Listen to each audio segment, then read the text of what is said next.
Oh, my friend Kat Lewis. Miss I'm so Laurel. excited to see you.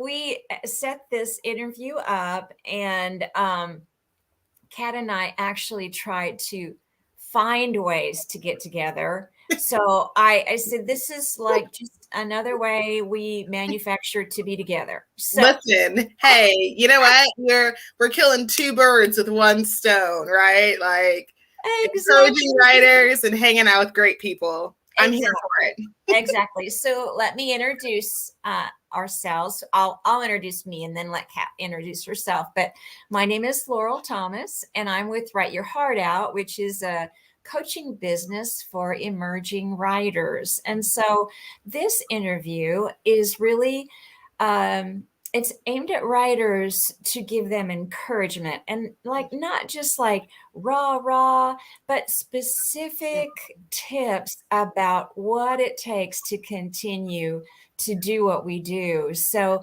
that's who I am. But I want Kat. Kat, introduce yourself. Tell our listeners a little bit about you and your writing. Well, I'd be more than happy to. My name is Kat Lewis. I am a romantic thriller author. My debut novel released. Is it crazy to think that July is almost, what is it, 6 or 7 months ago? Yes. Um, it's just amazing how, you know, the time hustles once you get your feet under you. But I'm an active member of Oklahoma Christian Fiction Writers.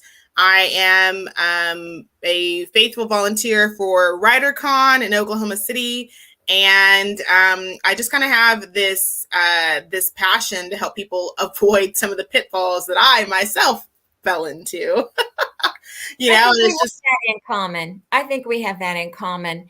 Um, because I, of course, got to see some of the process of that debut novel coming forth, and I just think so often when I'm coaching writers, because many of them are not published yet, or you know, for some reason need more crafts or craft skills or whatever. But um, it's just, it always surprises me how much patience it takes with the process. yes. So I know that you are ready to go, and just, I want you to tell us, as far as finishing a novel, so tell us a little bit about that time frame and how all of that worked.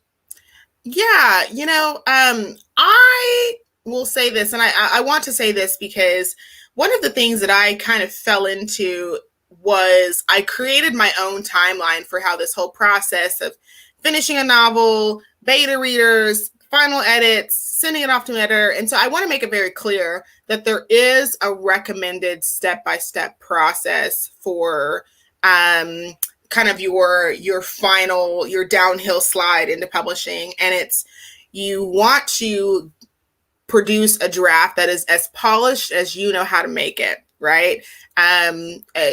Corrections, edits over and over and over that you do yourself, and then once it's polished you send it to beta readers, right? People that you trust, people who read avidly in that genre.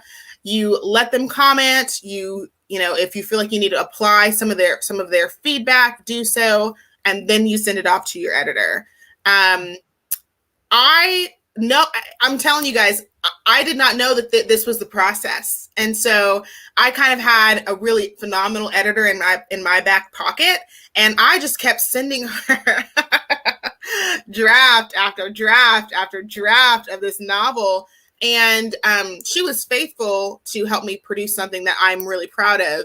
But it cost a lot more money than I expected, and it's not really using her to the her best ability, right? So I think that I think Laurel, you've told me that you use your editor kind of as your housekeeper, right? You pick up things and kind of prep your home for the housekeeper for her to come in and do the deep cleaning. And you don't want your housekeeper distracted with socks on the floor or comma errors or just in your face plot issues. You really want to give them a lot of room to focus on deep character development, horrible sentence structure, things like those. So because I created my own timeline with that, it really created a lot of stress.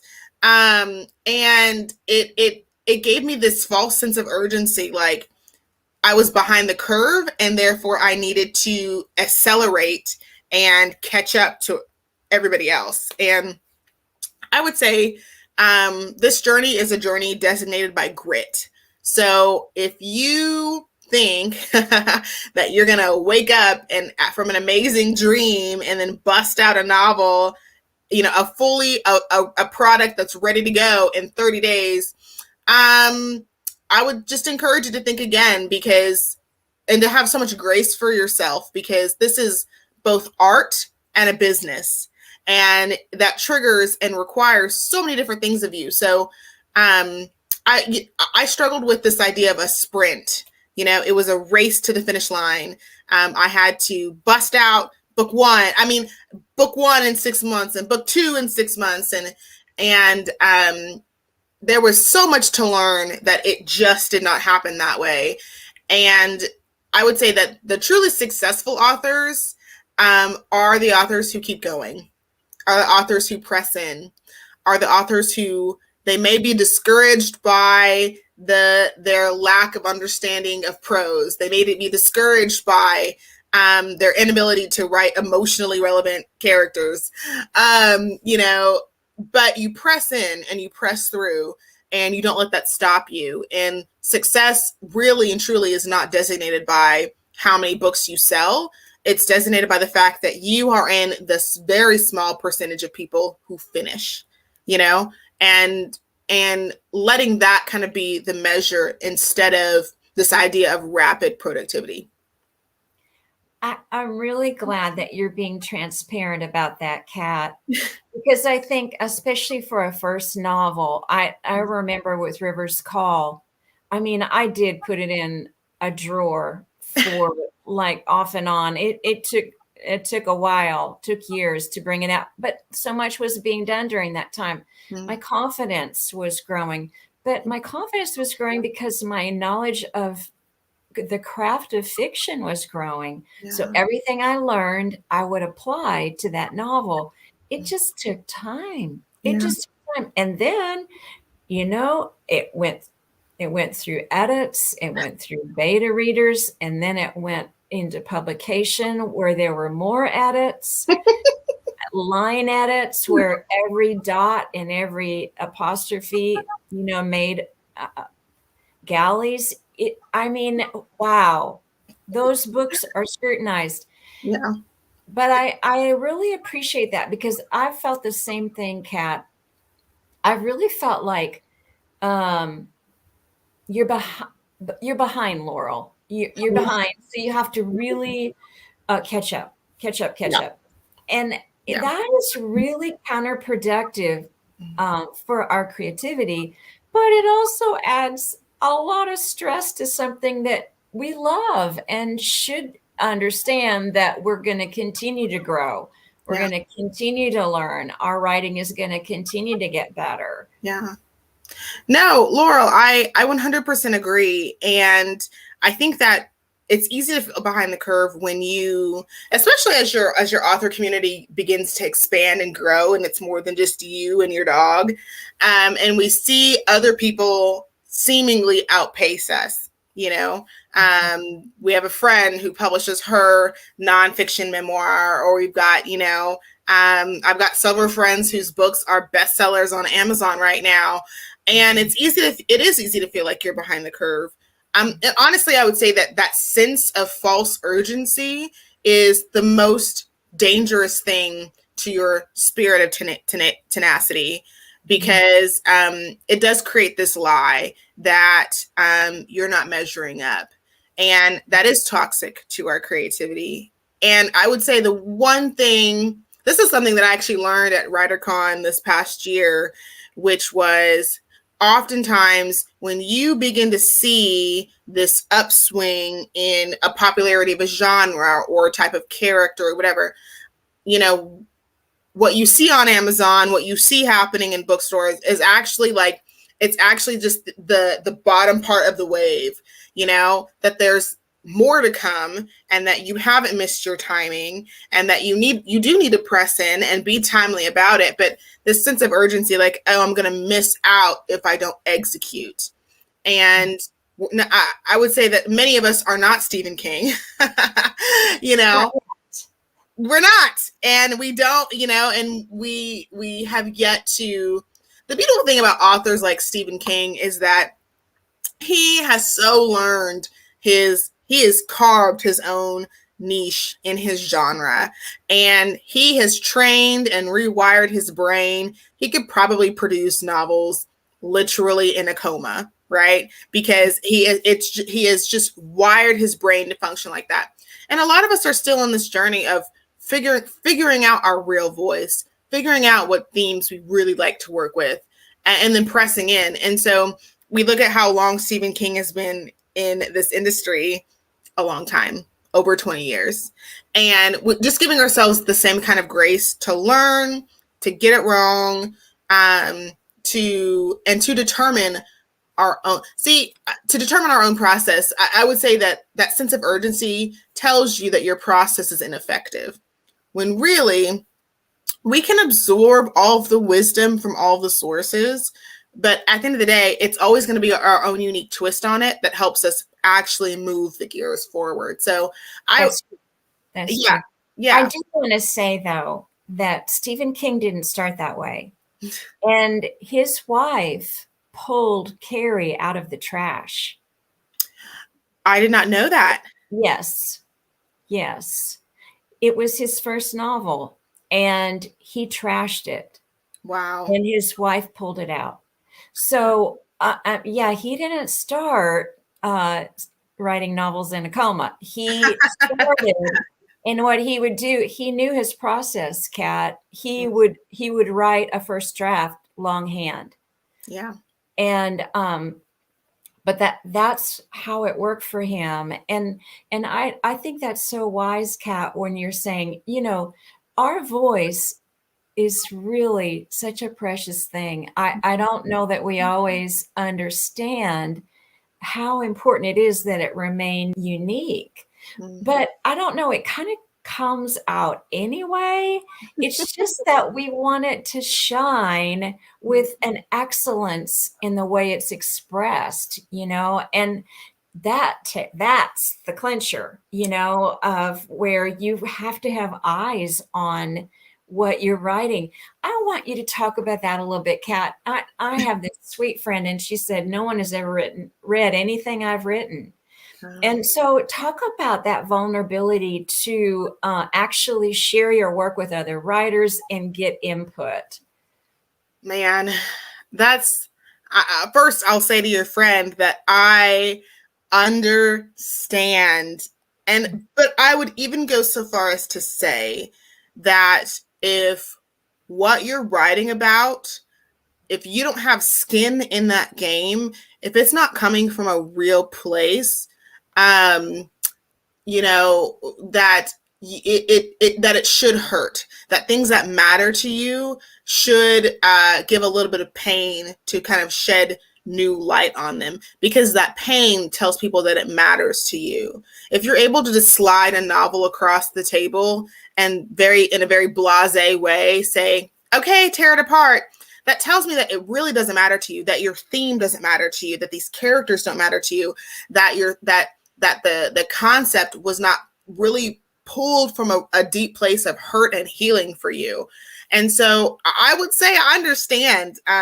It took me so long to publish my first book because I really fought the Lord on the theme of this novel, because I didn't feel like getting that vulnerable with myself, and I certainly didn't want other people to read it.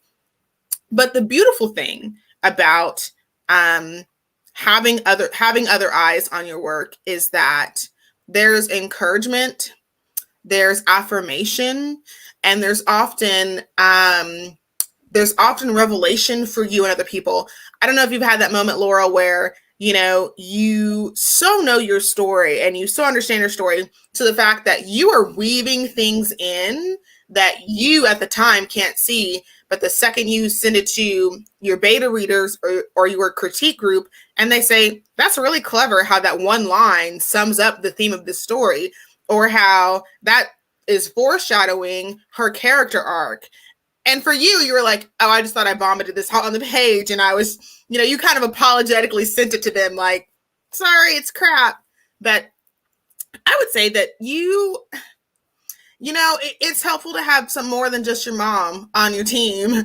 Yeah. And but it really it is a necessary balm to our fear as creatives that we don't measure up. Yeah. And it's important to get eyes that you trust on your work, because those voices will tell you that you do. Yeah. Hey, we're getting some great chat, and we're thrilled that Deborah is with us. Deborah. Oh, hi, Deborah. Two of my beloved Write Your Heart Out people. But both of them, Christina writes fiction and Deborah writes nonfiction. So Christina said it was hard the first time she actually let someone read a manuscript, but she said it was so worth it. And Deborah, Deborah, of course, Deborah, I need to interview her at some point about connecting with unexpected connections happen. And sometimes, I'm reading this book about, it's called Redeeming Your Timeline, but basically it says that God honors a relationship more than functionality. So I've been kind of cooking on that, because I've always been kind of a work addict. And I mean, I love relationships, but I don't know that I put them over productivity. I don't know. But anyway, I've been cooking on that. But I think as writers, that building relationships in the writing community really gives you not only a voice, but a mirror to look at your work with eyes that other people are going to be reading that work and appraising it and learning from it and enjoying it, all of the things that we do with books, basically. So anyway, you're a good connector too. And I think, as far as like the whole tenacity, when you said this is not a sprint, this is a marathon. Yeah. And when you were talking about getting that first book done, Kat, and getting it published, tell us a little bit. You actually started, boom, right on your next novel, right? Man, yeah. So I would say that once I stopped fighting the theme of this series, these books, I'm finding that these books are writing themselves. There's, in the sense that it's very easy to hit those high plot moments, but when it comes to tenacity, I would say that the sprint mentality that I had to overcome was this sense of, I'm almost going to say hoarding my work. Like I didn't want to share my ideas because I thought that somebody would steal my ideas. I'm glad you're going there. We need to go there. Let's go there. Let's sit there for a second. And it created a lot of stress. It created this sense of urgency that was, I need to put this idea out there before anybody else. Yeah. And in doing that, as my editor will tell you, I really was trying to take shortcuts with the story that didn't serve the overall message and didn't serve the quality of the work. So I would definitely just encourage, I would say between false sense of urgency and this idea of hoarding your ideas, the community speaks into that, right? Community says, no, that is a unique and original idea. Press into that. Community also says, whoa, I want to see more of that interaction in this scene, or I want you to dig deeper in this thing, or shorten this paragraph, or whatever. Community is a really necessary kind of magnifying glass to help you do that. But I'll be honest with you, Laurel. I'm having to transition to more of a marathon mentality. And marathon mentality says that it's my time, it's my effort, and it's my consistency of showing up that really matters. Um, you can write a novel in 30 days. You can write your first draft in 30 days and it'll be phenomenal. Don't think that you won't have to go back and touch that many times over. Well, we've talked about that a little bit, because I think, as you get more experience and you understand structure better and you understand many aspects of the craft better, you can write faster. You can complete a manuscript more quickly. But at the beginning, when you're learning, it does take extra time. And to think that it doesn't is just you're not going to produce the kind of work that you want to. And I think it's interesting that you brought up the word hoarding. Because what I was thinking this morning was how a competitive spirit can be really counterproductive to being a writer and to creating. Let's just be very clear that if you and I share the same idea about anything, let's just say a story idea, like whatever. Okay. I don't know what it would be because we don't write the same genre. But if Pat and I have the same story idea, what you and I put on the page would be totally different. Oh my gosh, Laurel, that's so important, because an Enneagram 2 and an Enneagram 7 view the world so differently. Like, even if you gave them the same prompt, and even if you said, I want you to include these sentences, we see the world so differently. It is going to be different. But also, I think I'll tell you something that's really freeing when it comes to this idea of hoarding my ideas is remembering that there's nothing new under the sun. That the world has seen some version of this before, and they'll see some version of my idea afterwards. And it's like God has commissioned me to own the idea he's given me today. Right. And expose it. Yeah. And expose it and put it out there. But it's, honestly, we could probably all break down stories into, boy meets girl, drama happens and they get together anyway, or big bad evil person wants to destroy the world. They're called universals. They're called universals. Universals. And the deal, Kat, the value of a universal is that we all share them. Yeah. They bring a shared emotional impact, that's the value of universals. Yeah. That's why, if you look at Disney, those themes for Disney, which are usually portrayed in the first 5 minutes through a song, right? The inner conflict, yes, that's pushing against the theme is revealed in the first 5 minutes. But those themes are all universal, right? I mean, think of Belle. She's stuck, and her books are what carry her all over the universe.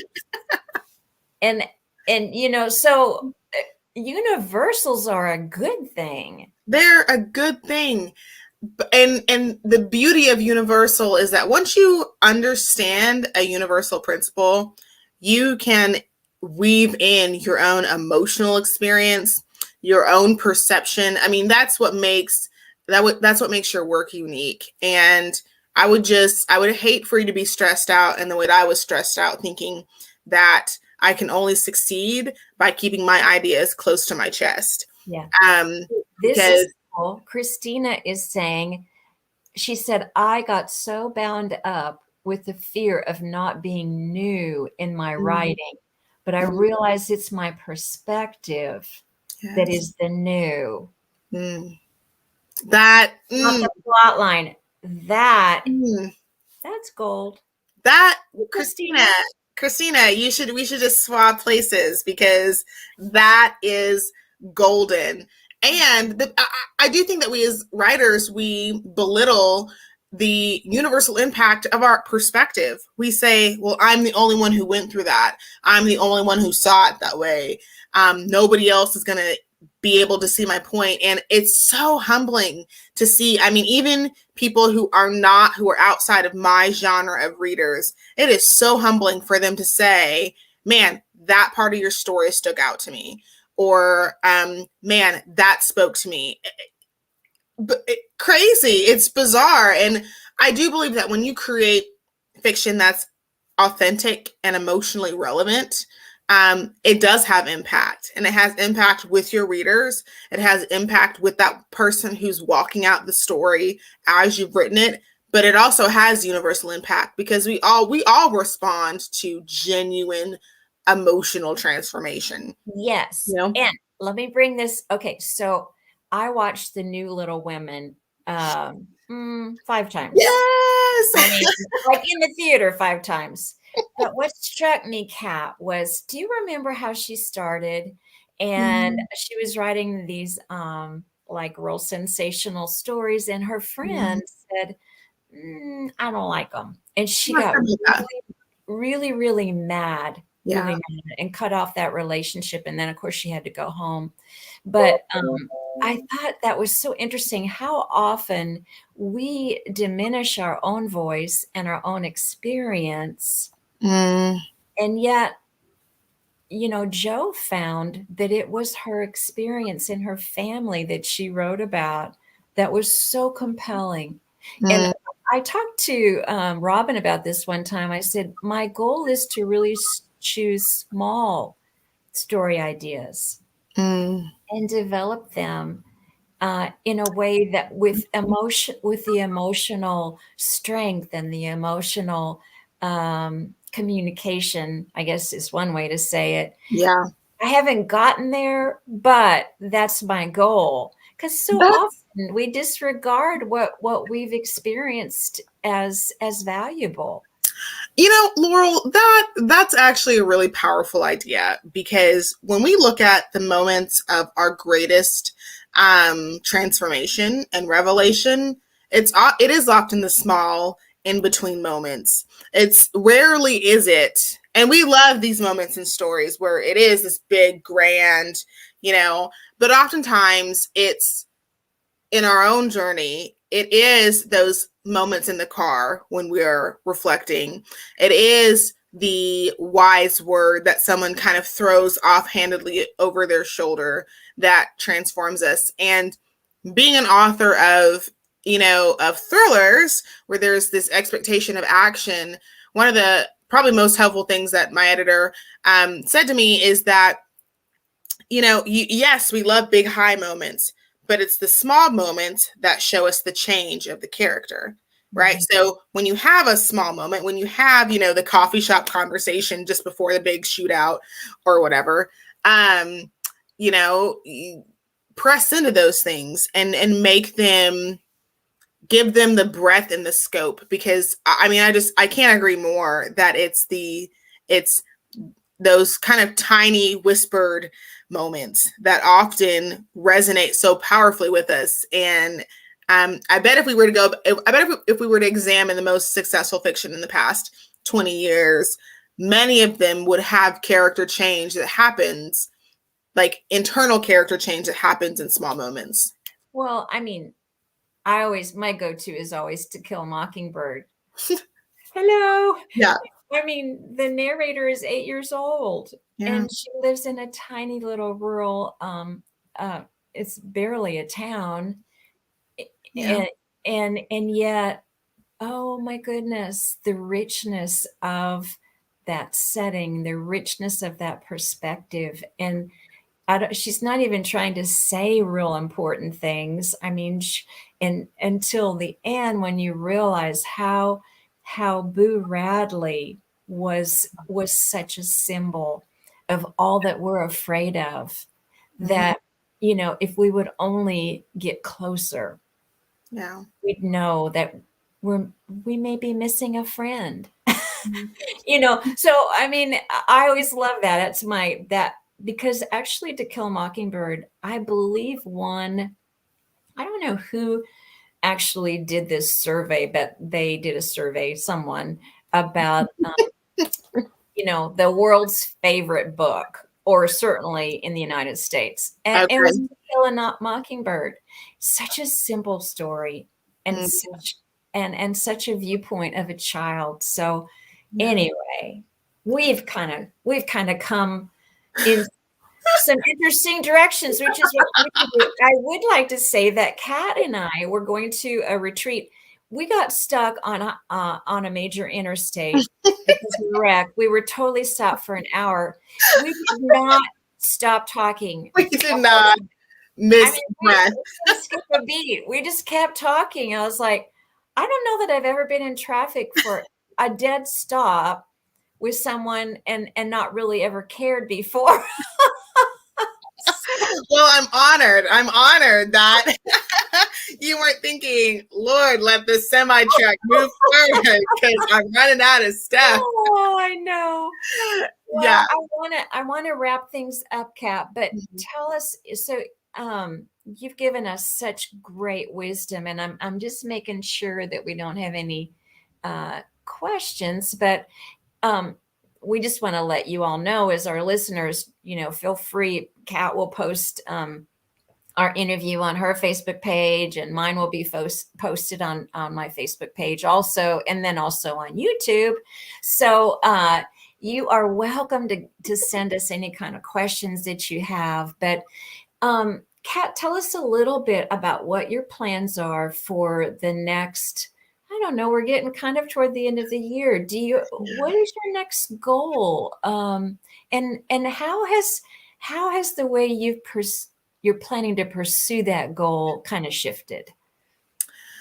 Well, yeah, I'm a full-time student again. So it's created a different kind of flexibility in my schedule.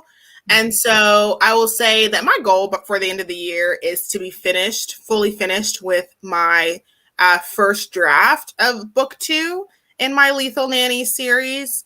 But one of the things I'm learning is just not to force it. If I don't have the answer, if the plot isn't coming to me or the character development seems stagnant, I've learned not to force it, but also to keep going. It's kind of a balance. That's good, Kat. And it's Good. like, write what you know is going to happen, whether it's, at the end of the book, the middle of the book, but keep moving, keep trucking. Yeah. And so my goal for 2022 is to have books 2 and 3 of the series out in the world. And it's kind of, as you say, as I become more comfortable in how I operate as an author, I am more productive. Mm-hmm. And as long as you continue to show up at your computer every day, not twice a week, not 3 times a week, because I would say that commitment fuels your tenacity, right? And that's good. Yeah. And so whether you can only bust out 500 words a day, we're all busy, we're all crazy busy as the world continues to open up. And as we continue to try and as we redefine what life looks like post-pandemic, show up every day, feed your creativity.